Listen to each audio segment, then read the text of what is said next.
Aujourd'hui, on va tenter de démystifier pourquoi les cartes géographiques sont toujours inexactes. Et vous allez voir que l'explication est quand même assez simple.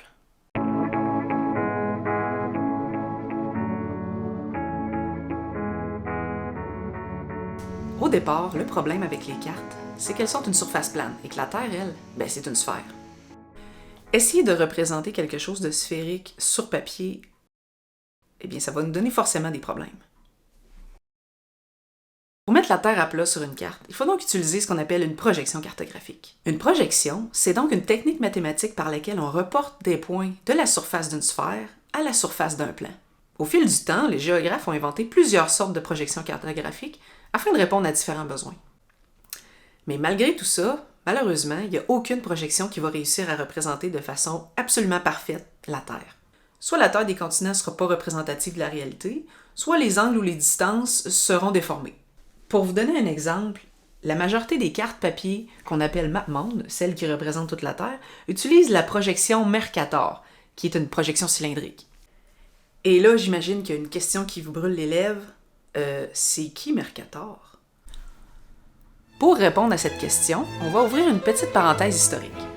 Mercator, de son nom complet Gerardus Mercator, est un mathématicien, astronome et géographe flamand qui est né en 1512.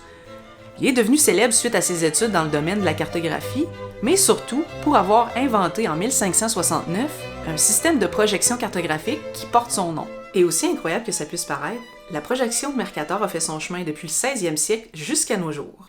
Si vous regardez attentivement une carte réalisée avec la projection Mercator, vous allez remarquer que la taille de la majorité des continents ne respecte pas du tout la réalité. Prenons le Groenland par exemple. Sur ce type de carte, il semble être beaucoup plus grand que le continent africain, ce qui est faux car l'Afrique à elle seule est environ 15 fois plus grande que le Groenland. Et j'imagine que vous vous demandez comment c'est possible. La projection de Mercator est une projection cylindrique. Et sur ce type de projection, la surface terrestre est projetée sur un cylindre qui est tangent à l'équateur. Ensuite, il suffit simplement de déplier le cylindre pour obtenir la carte. Vous aurez donc compris que plus on s'éloigne de l'équateur, plus on s'éloigne du cylindre. Et c'est ce qui explique que la déformation sera plus importante vers les pôles que près de l'équateur. Il existe aujourd'hui des dizaines de projections, mais aucune d'entre elles n'a pu résoudre le problème du passage de la sphère au plan. Elles ont chacune leurs forces et leurs faiblesses, mais aucune n'est parfaite. Voilà, c'est tout pour aujourd'hui. Je vous invite à vous abonner à ma chaîne si vous voulez découvrir d'autres capsules sur la géographie. Et sur ce, à la prochaine!